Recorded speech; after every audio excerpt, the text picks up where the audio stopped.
2025년 가을, 대한민국 가요계는 한순간 거대한 정적에 휩싸였다. 박수와 환호가 멎은 그 자리에는 오직 충격과 의문만이 유령처럼 떠다녔다. 단 한 사람, 가수 빈에서가 자신의 SNS에 올린 단 한 줄의 문장 때문이었다. 잠시 멈추겠습니다. 그것이 전부였다.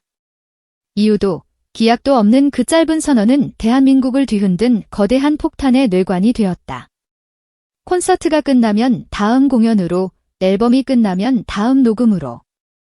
단 하루도 쉼없이 달려온 시대의 아이콘.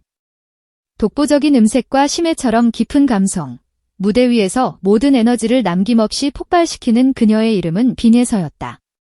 그녀는 노래를 예술의 경지로 끌어올린 몇 안 되는 진짜 가수였고, 그녀의 목소리는 한 세대의 히로에락 그 자체였다. 국내를 넘어 세계를 향해 뻗어가던 그녀의 행보에 제동이 걸리리라고는 그 누구도 상상하지 못했다. 그러나 멈춤을 선언한 문장이 짧을수록 그 뒤에 숨겨진 이야기는 더욱 길고 복잡한 법이다. 약속 없는 공백은 꼬리에 꼬리를 무는 의혹을 낳았고, 팬들의 마음은 응원과 걱정 사이에서 길을 잃었다. 무엇이 강철 같던 그녀를 멈추게 만들었는가? 무대 위에서 신처럼 완벽했던 그녀의 심장을 꿰뚫은 것은 과연 무엇이었을까? 지금부터 우리가 박수 뒤에 감춰져 있던 그녀의 고요한 비명, 그 충격적인 진실의 조각들을 맞춰본다. 대중에게 공개된 스케줄표만 봐도 숨이 막힐 지경이었다. 서울, 부산, 광주를 잇는 전국 투어는 물론 일본, 동남아를 넘나드는 해외 공연, 쉴 틈 없이 이어지는 방송과 행사, 그리고 밤샘 녹음과 콘텐츠 촬영까지. 빈에서라는 이름의 기차는 단 한순간도 멈추지 않는 폭주 기관차와 같았다. 특히 매 무대를 100% 라이브로 소화하는 그녀에게 연속된 공연은 단순히 목을 쓰는 행위가 아니었다. 그것은 자신의 영혼을 깎아내 관객에게 바치는 신성한 의식이었고, 그만큼 대가는 혹독했다. 무대 위에서 모든 것을 불태운 뒤 텅 비어버린 마음과 비명을 지르는 육체. 팬들은 그녀의 완벽한 무대를 보며 환호했지만, 그 무대 뒤에서 그녀가 홀로 견뎌냈을 탈진과 고독의 무게를 짐작조차 하지 못했다. 업계 관계자들 사이에서는 빈에서는 잠을 자는 기계가 아닌 이상 저 스케줄은 불가능하다는 말이 공공연하게 떠돌았다. 그녀는 연료가 아닌 자신의 생명을 태우며 노래하고 있었던 것이다.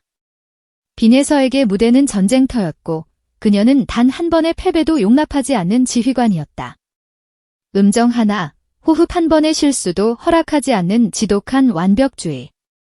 그것은 예술가로서 그녀를 정상에 올려놓은 자존심이었지만, 동시에 인간 빈에서의 목을 조르는 가장 잔인한 족쇄이기도 했다. 무대 위에서 한치의 흔들림도 보이지 않기 위해 그녀는 무대 아래에서 수백, 수천 번 자신을 채찍질했다. 대중이 보내는 완벽한 디바라는 찬사는 어느새 그녀가 벗어날 수 없는 거대한 감옥이 되었다. 그 이미지에 부응해야 한다는 압박감, 단 한 번의 실수로 모든 것이 무너질 수 있다는 공포가 그녀의 영혼을 갉아먹고 있었다. 그녀는 관객을 위해 노래했지만 정작 자기 자신을 위한 위로의 노래는 단 한 소절도 부르지 못했다. 그리고 마침내 이 모든 비극의 핵심을 관통하는 마지막 단서가 드러났다. 며칠 뒤 MBN 뉴스파이터 녹화 현장에서 그녀는 오랫동안 굳게 닫아두었던 판도라의 상자를 열었다. 바로 작성 비난이라는 이름에 보이지 않는 칼날에 대한 이야기였다. 강해 보이고 싶었어요. 무너지지 않는 모습을 보여주고 싶었어요. 담담하게 말을 이어가려던 그녀의 목소리는 결국 참혹하게 갈라졌다. 스튜디오의 모든 조명이 한순간에 꺼진 듯 공기는 납처럼 무거워졌고, 진행을 맡은 김명준 앵커의 깊은 한숨과 제작진의 젖은 눈빛이 카메라 너머로도 고스란히 전해졌다. 우리가 열광했던 화려한 무대 뒤편에서 그녀는 홀로 수만 개의 독화살을 온몸으로 맞으며 피를 흘리고 있었던 것이다. 누군가에게 저는 스테이지의 불꽃이었겠지만, 누군가의 말 한 줄 앞에서는 아주 작은 촛불이 되기도 했어요. 그 한 문장은 스튜디오를 넘어 대한민국 전체의 심장을 관통했다. 우리가 무심코 던진 돌멩이에 개구리가 맞아 죽듯 익명성에 기댄 잔인한 문장들이 한 위대한 예술가의 영혼을 처참히 난도질하고 있었다. 그 고백은 단순한 사생활 폭로가 아니었다. 한 인간이 세상에 보내는 처절한 구조 신호였다. 심리적 압박이 임계점에 달했을 때 물리적인 위협이 그녀의 마지막 방어선을 무너뜨렸다. 해외 일정을 위해 출국하던 공항, 과열된 팬들이 경호 라인을 무너뜨리며 그녀에게 달려들었다. 수십 개의 카메라와 수백 개의 손이 그녀를 향해 무질서하게 뻗어왔고 그 아비규환 속에서 그녀는 중심을 잃고 쓰러질 뻔한 아찔한 순간을 겪었다. 다행히 큰 부상으로 이어지진 않았지만 이 사건은 사랑과 소유가 어떻게 다른지를 극명하게 보여주는 비극적 상징이 되었다. 팬심이라는 이름 아래 자행된 폭력.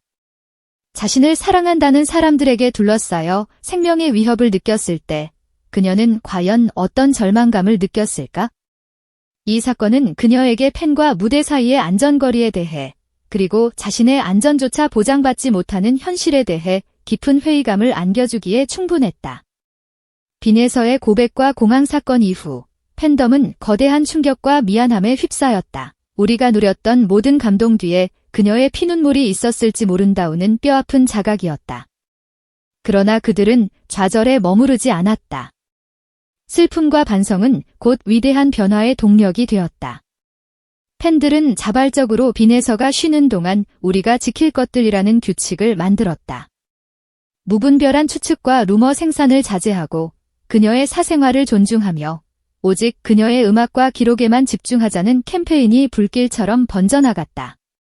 생일 축하 광고 대신 멘탈헬스 재단에 그녀의 이름으로 기부하고 고가의 선물을 보내는 대신 각자의 자리에서 건강한 삶을 사는 웰빙 응원 챌린지가 시작되었다. 이는 단순히 응원 방식의 변화가 아니었다.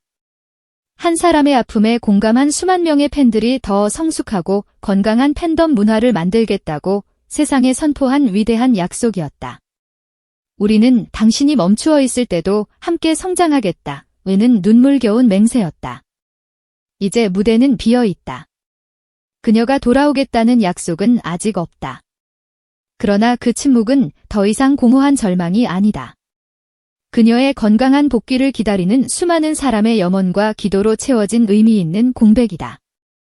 빈에서는 뉴스파이터에서 마지막으로 이렇게 말했다.